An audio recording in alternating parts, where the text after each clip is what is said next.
Hi guys, welcome back to our channel. Today we are going to learn about the web security considerations in Unit 4 in cryptographic and network security subject.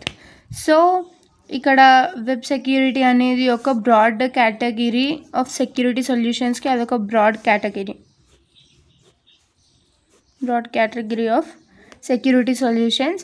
అయితే ఇది మనం ఎందుకు use చేస్తున్నామంటే to protect users devices ఇంకా networks ఏవైతే ఉంటాయో యూజర్వి అవి protect చేయడానికి మనం ఈ వెబ్ సెక్యూరిటీ అనేది వాడుతున్నాం. సో మనం ఇక్కడ మెయిన్గా కాన్సన్ట్రేషన్ వీటిపైన చేస్తాము అంటే authentication, authorization, data protection, encryption and network security వీటిపైన మనం ఎక్కువ కాన్సన్ట్రేషన్ అనేది చేస్తాం. ఇది ఎందుకు బెనిఫిట్ అంటే ఇది ఎందుకు మనం యూజ్ చేయాలి అంటే ఇది సైబర్ సెక్యూరిటీ నుండి మన ఏదైతే డేటా ఉందో దాన్ని ప్రొటెక్ట్ చేస్తుంది అండ్ బ్రాండ్ ఏదైతే ఉంటుందో రిప్యుటేషన్ అది ఇంక్రీజ్ చేస్తుంది అండ్ ఆల్సో మెయింటైన్ కూడా చేస్తుంది.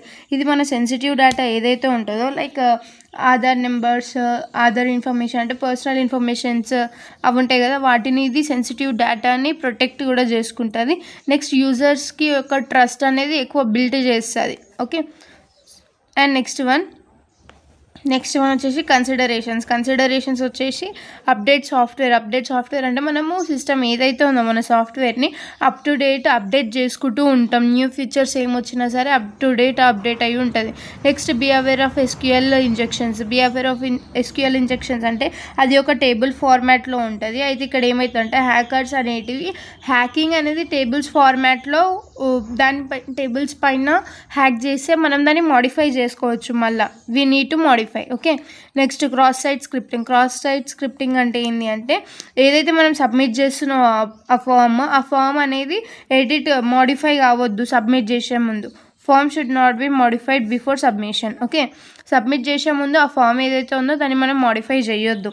నెక్స్ట్ ఎర్రర్ మెసేజ్ అంటే the hacker May store the information are security. ఇక్కడ హ్యాకర్ అనే పర్సన్ ఇన్ఫర్మేషన్ అన్న మన సెక్యూరిటీ అన్న లైక్ స్టోర్ చేసుకుంటూ ఉంటాడు. నెక్స్ట్ డేటా వ్యాలిడేషన్ అంటే డేటా అనేది వ్యాలిడా లేదా యూజర్స్ అంటే యూజర్ అనేది ఆ డేటాని వ్యాలిడేట్ చేసుకుంటారు.